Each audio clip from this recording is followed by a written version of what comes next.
Tune in for the audio, or you can even watch back. Giving players all the props, or put them on blast. We don't give no hot takes, only talk facts. We're giving all our devotion, riding high on this wave of emotion. Going all out, yeah, cause this is our time. No, ain't no stopping us till we reach the finish line. All in, we came here to win. We're gonna give everything. S-I-C-K on the run. S-I-C-K, sick, sick. On fire, we're ready to fight. We'll bring the house down tonight. S-I-C-K on the run. S-I-C-K, sick, sick. Play it on the car ride, play it when you lounge.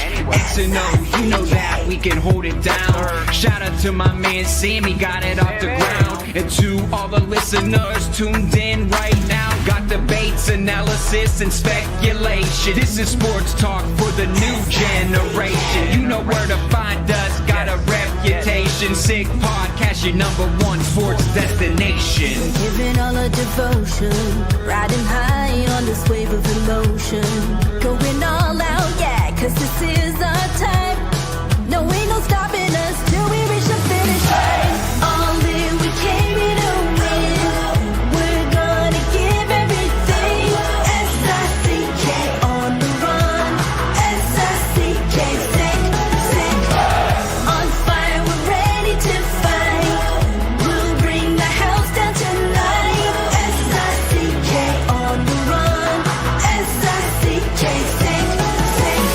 S-I-C-K is the sickest podcast. Tune in for the audio, or you can even watch back. Giving players all the props, or put them on blast. We don't give no hot takes, only talk back. S-I-C-K, S-I-C-K, S-I-C-K, S-I-C-K, S-I-C-K, S-I-C-K, S-I-C-K. All in, we came here to win. We're gonna give everything. S-I-C-K on the run. S-I-C-K, sick, sick. S-I-C-K is the sickest podcast. Tune in for the audio, or you can even watch back. Giving players all the props, or put them on blast. We don't give no hot takes, only talk facts. We're giving all our devotion, riding high on this wave of emotion. Going all out, yeah, cause this is our time. No, ain't no stopping us till we reach the finish line. All in, we came here to win. We're gonna give everything. S-I-C-K on the run.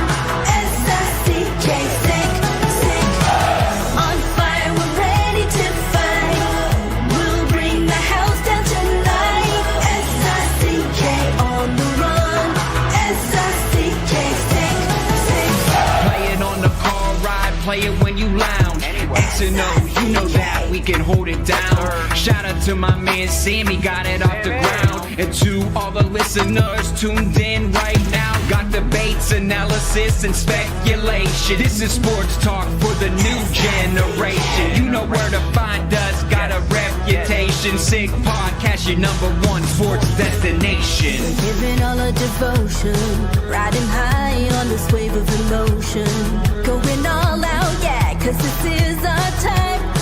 No, ain't no stopping us till we reach the finish line. All in, we came here to win. We're gonna give everything. S-I-C-K on the run. S-I-C-K, sick, sick. On fire, we're ready to fight. We'll bring the house down tonight. S-I-C-K on the run. S-I-C-K, sick, sick. S-I-C-K is the sickest podcast. Tune in for the audio, or you can even watch back. Giving players all the props, or put them on blast. We don't give no hot takes, only talk back. S-I-C-K, S-I-C-K, S-I-C-K, S-I-C-K, S-I-C-K, S-I-C-K. Turn up your volume. Because you're about to listen to The Sick Podcast. The Eye Test with Pierre McGuire and Jimmy Murphy. The Stanley Cup winning Colorado Avalanche And after 22 years, Raymond Mark! The sickest NHL podcast. It's gonna be sick. And welcome to another edition of the Eye Test and On Campus Friday here in the Sick Podcast Network. I am Jimmy Murphy. My co-host Pierre McGuire will not be with me today. As we record this on Thursday, Pierre, in the neighborhood he's in, actually, they just lost power. So he is unable to hook on, unfortunately. But I am here in my place where I am staying in Montreal. Pierre and I are up here to do some live broadcasts on Thursday night. We were at Vago Italian, one of our sponsors. And unfortunately, since I'm pre-recording, I can't give you a review, but I'm sure if I could, it would be brilliant. And I really am looking forward to that. And I'll tell you a little more about Vago later on in the show. But let's get right to it here. Pierre and I, in less than 2 weeks, a week from Sunday, we'll be heading over to Belfast, well, Dublin first, and then Belfast, as we've told you many times, for the Men's Friendship 4. Really excited about that. And one of the people that has been instrumental in not only making this event, creating this event, but also continuing it and helping it get stronger is joining me now. And that is former Hockey East commissioner and writer Joe Bertagna joining me here right now. Joe, how are you? I'm doing great. And I'm looking forward to the trip just like you are. Oh, I'm so excited. And I am jealous of you, as you were just telling Shane, the producer, and me off air, that you're going to skip away during the women's tournament for a bit to go to Liverpool for a Champions League match. Joe, it's actually right before the men's tournament. It's the day.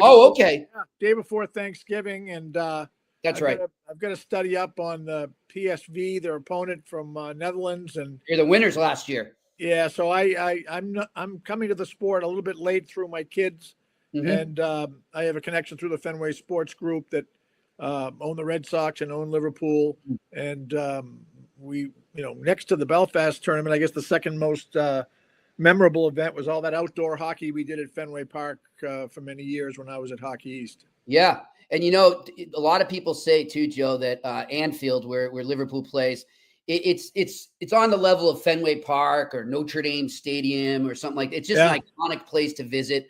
I'm sure you're gonna have a great time. But let's get into this, Joe. It's amazing to see how fast the Friendship 4 has grown, and how, when I talk to people around college hockey and even pro hockey players now that played college hockey that are jealous that they weren't around when this was happening. People are in envy of it. I mean, how impressed are you at how much this has grown? So it's a success at so many different levels. When we were first approached back in 2014, Robert Fitzpatrick, who's the heart and soul of the group over there, the Odyssey Trust that puts this on, he came over here and sold us on the idea of bringing college hockey to Northern Ireland, and not exhibition games, but the actual games that mattered. And he was quite adamant about that. He didn't want to have these as friendlies. He wanted these to be games that counted. To make sure the competition was everything it could be. So Steve Hagwell was my counterpart at the ECAC at the time, and we both remain on a board that advises the people over there. We moved some games around. We already had some non-league games between teams that we could move. And so Brown, Colgate from the ECAC, Northeastern, and Lowell from Hockey East. Yep. And we had a great tournament, and it's just taken off. COVID kind of slowed us down a little bit. They brought women's teams to play double headers, but now this year, as you referenced, there'll be a full-fledged women's tournament in January. And as you probably, I know that it was originally an ECAC Hockey East thing, but we just recently announced that North Dakota is going to come over, and Wisconsin, and Minnesota Duluth, and Omaha, and Miami's playing this fall. So it's really become a national college hockey event. What was when you first went over there for the first one, Joe? Because I'll tell you my impression after, but what was your impression of the acceptance of it by the people of Belfast?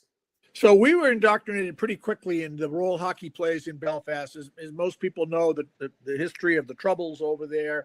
What we learned early on, that if you mentioned what sport your father played, they could tell if you were Catholic or Protestant, because, Gaelic football or hurling, whatever it was.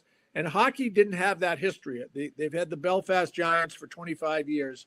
Yep. And when hockey debuted over there, it actually took on a greater value, because it was an event that could bring both sides together. and they made it clear from the start they couldn't wear their colors into the arena. They could only wear the teal of the Belfast Giants, and it brought people together. And it's a perfect sport for the culture there. They've fallen in love with it. Stevie Thornton was a former Boston University player when they won the national championship in 30 years ago now, I guess. He's the GM and has been kind of the point person for the details of the tournament. And if you're a fan of history or a fan of hockey, just going over there, the city itself is so welcoming. And in addition to the history of the Troubles, the Titanic Museum is one of the best I've ever been to. And you know the history of the Titanic, though I did love the T-shirts you see over there that say it was okay when it left here. So they've got a sense of humor. The pubs are great. And this will be my 17th trip since 2015. And I have to apologize to my family. I don't miss the dry turkey at home. I can go over there and eat in a pub and I'll be very happy. Hey, Robert and his crew make a pretty good Thanksgiving dinner, if you ask me. That was delicious last year.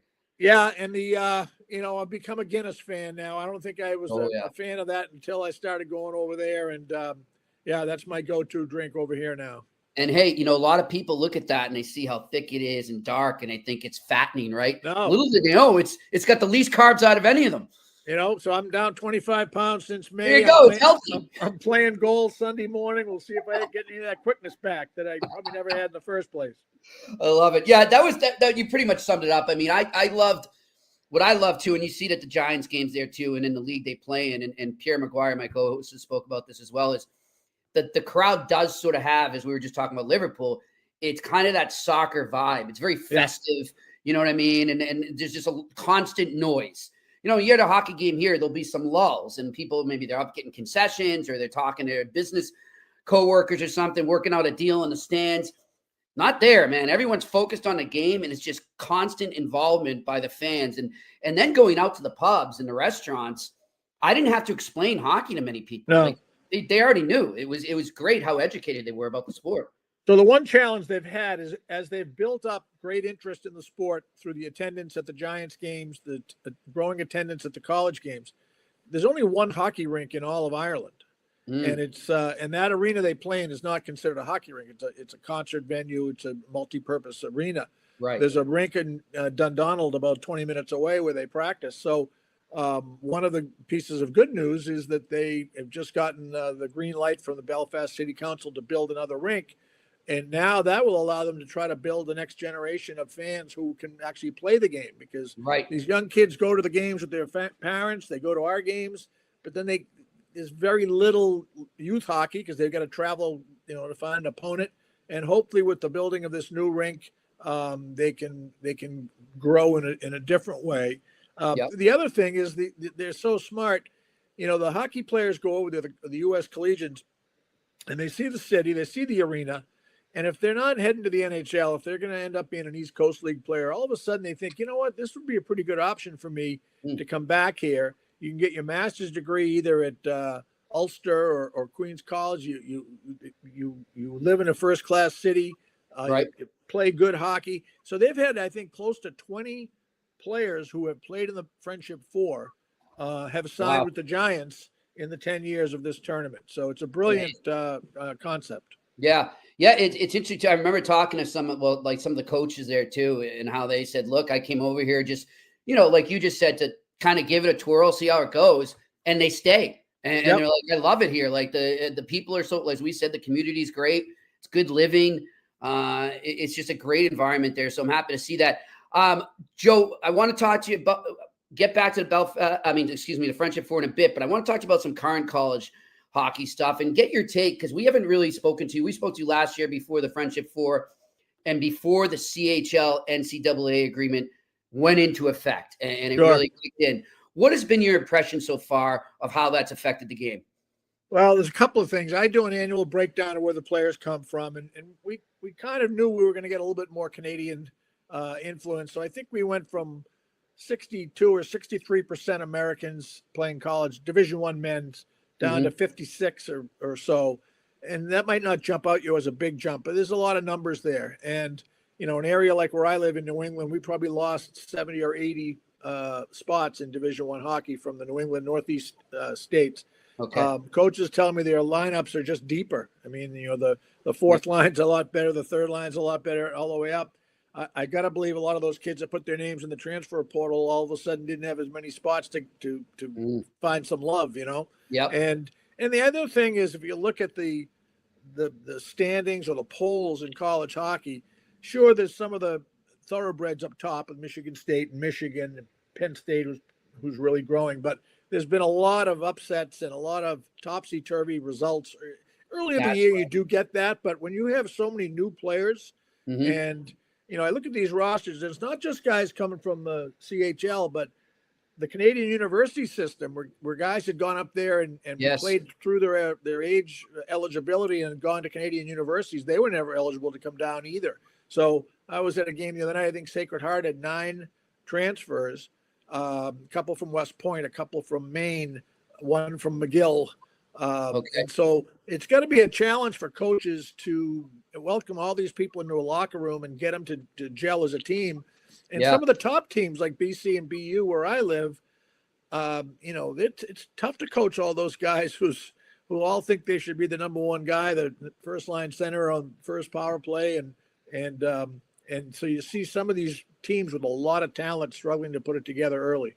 Yeah, and I think the other thing, and Pierre points this out, and he kind of he did predict it, was that it was going to be a transitional period early in the season for a lot of these Canadian kids from juniors to come down here and play, because college hockey is an older game. It's a bigger game. And the rules are different. Yeah, the playing rules are a little bit different too. And I had one supervisor of officials tell me he's advocating for changing the rules so they come more in line with the NHL rules, which, for years, a lot of people wanted to keep their college hockey, have their own identity.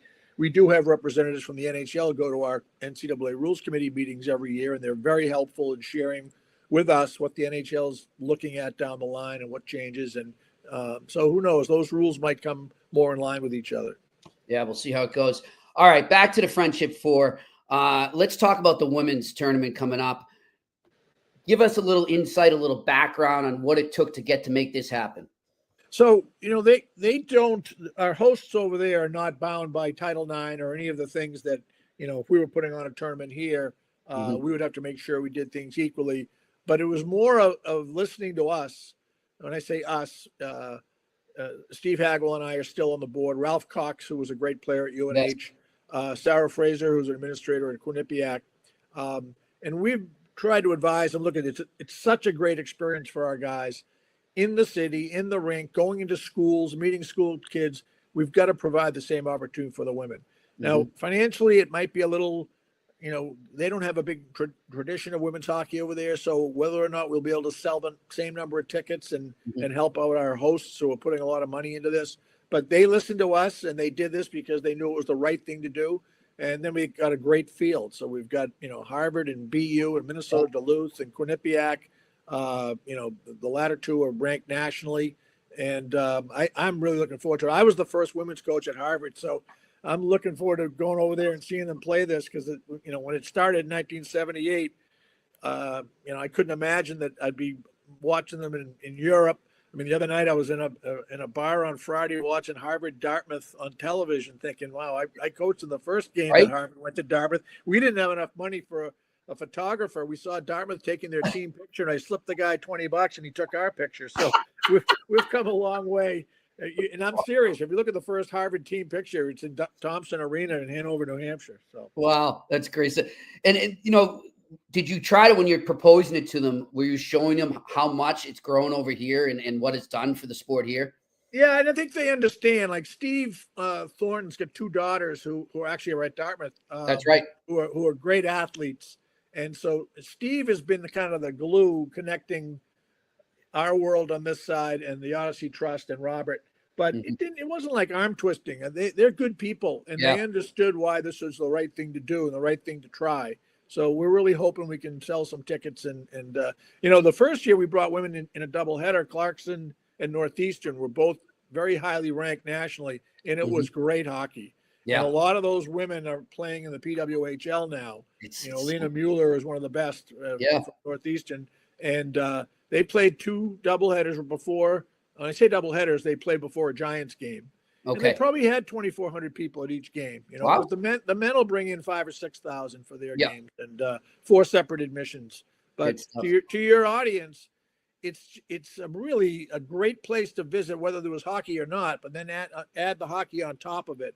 I Mhm. can't wait to see the thousands of North Dakota fans walking through the streets when they're not the Sioux Oh my anymore, gosh. but the Hawks or whatever they're called now Yeah. are Just walking around. the Hawks. Yeah, Joe, you were there at the State House when they made the announcement, and it was funny. I'm standing next to Sarah, and literally within seconds after they announced North Dakota, her phone just going bzz, bzz, Yeah. bzz, and she's like, "Holy bleep!" Like I'm booking trips already, just like that. Like within seconds, it was They'll insane. probably have half the crowd there, and there's Oh, they travel so well. one of our traditions that they loved when Clarkson first brought their band over. And Uh-huh. we haven't had a band every year, but one year we had 2. And Yeah. it's something we take for granted. You walk into a college rink and the bands are playing, and but they hadn't seen that, and they absolutely loved it. The Right. local fans. So Yeah. wait till they get a load of Wisconsin and North Dakota and the color that they bring to it. It's going to be fantastic. Oh yeah, I can just see those guys walking into the Heart Bar. That's going to be fun. Hey Joe, before I let you go right now, you are the goaltending guru right now. Are there some goalies, that have come onto the scene in college hockey that you're keeping an eye on right now, just for our listeners out there? Well, it's really deep. One of the things I do working for the commissioners, I choose the players of the month, Mhm. and the nominees for the goalies, you're looking at 4 guys with 950 save It's percentage. crazy, right? And sub, so you have to go into the strength of schedule and see who they played and all that. Yeah. But the guy at Northeastern That's right. who transferred from Brown, Yeah. he was probably highly respected a year ago, but wasn't getting the attention because Brown didn't have a high visibility in rankings and things like that. Lawton Zucker, and he's now, they had a stretch there where they beat Denver and then BC twice, and he got 2 shutouts in that stretch. So there's somebody to watch. Yeah. Trey Augustine's back with Michigan State. There are a lot of guys that are back with their same teams, which is a little bit unusual in recent years where you see all this movement. Yeah. But the one thing as a coach of goaltenders is try to find somebody that does things just a little different, and they all play pretty much the same way. They're all big. Yeah. They all kind of track the puck, track, drop. Track, drop. And I was sitting with Ben Smith the other day, the former women's Olympic coach and college hockey coach, and he was saying at the high school and college level, he thinks goalies are getting to be like running backs in the National Football League. Mm. That you don't go crazy trying to pay somebody so much because you can replace them with the next one. Yeah. And it might be a little extreme, but I know what he means. Well, there's validity to that. There's validity to that. And certainly at the high school level, I used to work as a prep school goalie coach. Every opponent that would come in on a given Wednesday or Saturday had a kid between 6'1" and 6'3", played very vertical, not particularly creative, all play the same style. And we're kind of turning them out like cookie cutters. And, there's no more Dominic Hasek. There's no more, Chris Torreri, 5'8" or whatever. Thomas. Yeah. Well, yeah. Guys that are just a little different or do something a little different. They all pretty much play a safe, I guess, tried and tested method these days. But I like the Wolf kid in Calgary, though, that was a finalist there. He's something. He's small. I mean, everyone's so big, as you said there, but he's holding up. I like the way he's able to manage when he's getting bombarded in the crease. I like the way he handles it for a small Well, guy. I wish they could find a way to shrink the upper body equipment, which it does more than protect them. It's designed to fill space and block. Yeah. Because if they opened up a little bit of the net, particularly up top, it would bring more of a premium to an athletic goalie. Yes. They couldn't hang back on the goal line any longer because they'd be giving up too much net, so they'd have to come out. Right. And when you come out, there's a lot of room after that first shot if you're not, able to get back into position. So it would revolutionize the position and bring back a place for a smaller athletic goalie that seems to be replaced by the big guys now.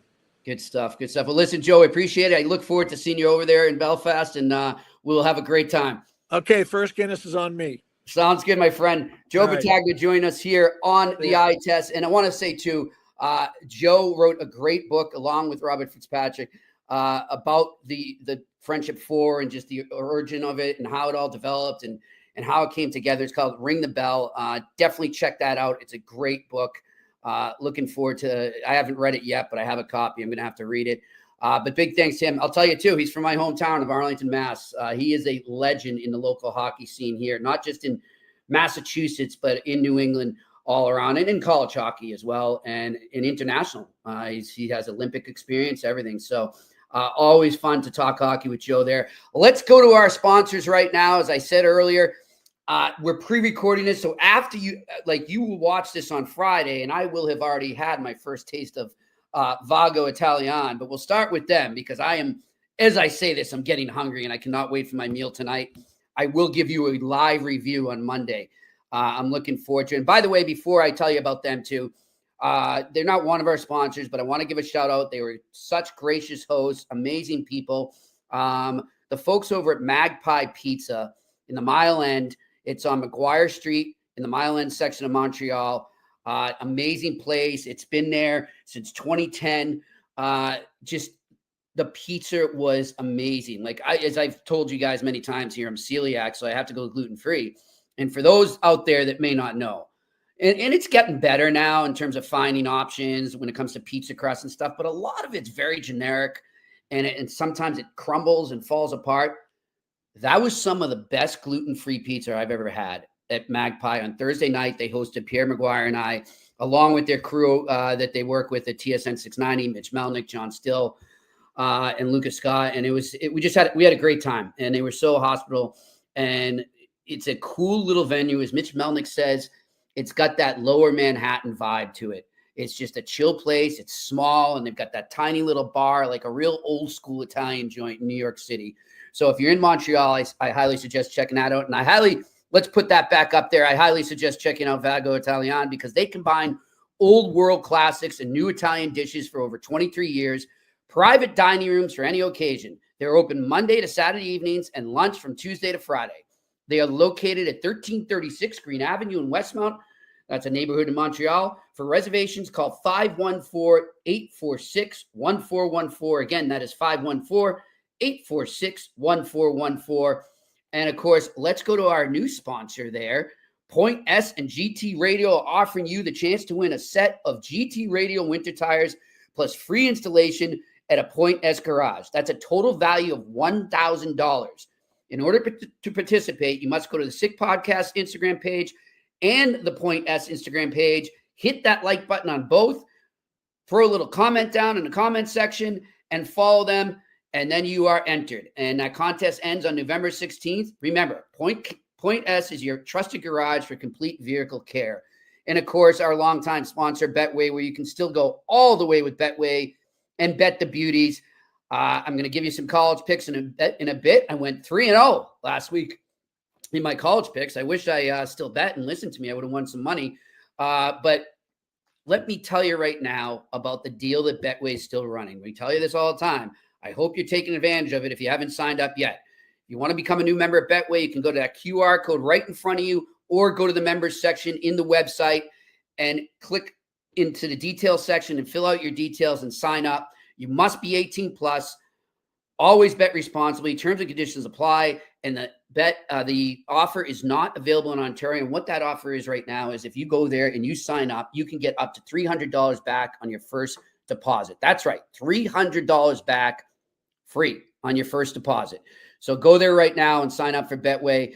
And let me tell you my picks, college hockey picks, that is. I got two of them for the weekend here. And by the way, too, again, as we pre-record this on Thursday, it hasn't happened yet, but it was interesting when I was looking through the college hockey games for this weekend. A lot more Thursday night games, as Pierre and I have mentioned this year. And on Thursday night, Michigan and Penn State played an 11 p.m. game. Really interesting. I know back in, I don't know if they still do it in college basketball, but when I went to UMass many moons ago, one of the biggest things of the basketball season was they called it Midnight Madness. And they would have a game at midnight. It would be broadcast on ESPN. And there'd be midnight games all over college basketball. And it was crazy. The kids loved it. And they might have been a little tipsy by that time. It might have been an interesting and very loud crowd, boisterous crowd by then. So interesting that 11 p.m. game on Thursday night there between Michigan and Penn State at Penn State there. I wonder if college hockey is trying to start that trend and maybe get more late night games like that to build a little buzz around the games. But that's an interesting time for a game. But let me tell you about my picks. They both take place tonight. UMass, my alma mater, is over at Chestnut Hill and right near Boston on Comm Ave to play the Boston College Eagles in a big Hockey East matchup. I'm not going to give you a side on this. It's kind of a game I think could go either way. I wouldn't be surprised at an overtime. What I do think is it's going to be a high-scoring game. BC is a run-and-gun team. UMass likes to settle the tempo down a bit, but they can hang too in a run-and-gun game. And I think this game, it's a low over-under. It's at 5.5. I think it goes over between UMass and BC. And then, again, that Michigan-Penn State, they play their second game of the two-game set tonight. I'm liking Michigan. I liked them in Thursday. I don't know what the score is going to be yet, obviously. But I do like Michigan to win at least one of these two games against Penn State. Michigan's really starting to feel it right now. You know, as Joe was talking about, I thought he made a great point about something maybe people didn't consider when the whole CHL NCAA transfer agreement was reached and all these kids started coming down, is meshing and building chemistry and the different styles that you're now intertwining into one team.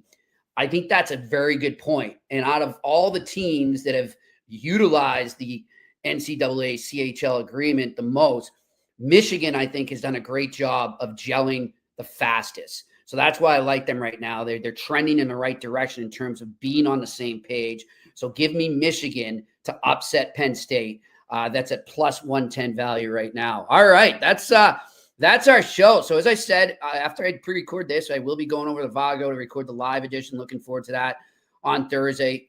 Again, psyched to be back up here in Montreal. And again, to everyone I met over at Magpie, big shout out to you. Thanks for watching. I had people want to take pictures with me. I'm not used to that stuff, man. I said, oh, geez, this is weird. But it was a good time. We really enjoyed it. Big thanks to Shane working the boards and, of course, to our Sick Media crew up here in Montreal. I look forward to getting over to the studio maybe during this trip, if not next time I'm up. And a big thanks, of course, to you for all your questions all week and for all our viewers and listeners. We appreciate your support. As we mentioned yesterday was the 2-year anniversary of the eye test. I can't believe we're already 2 years in. It's flown by. I love working with my teammate Pierre and, of course, with the whole Sick Podcast team. Really proud to be a part of this team, and I look forward to many more shows with them. And until Monday, you have a great weekend. Watch as much hockey as you can, and we'll talk to you then on Monday on the eye test on the Sick Podcast Network. And that's a wrap. Hope you don't miss us too much until next time. Follow the Eye Test with Pierre McGuire and Jimmy Murphy on YouTube, Facebook, Google Play, and Apple Podcasts.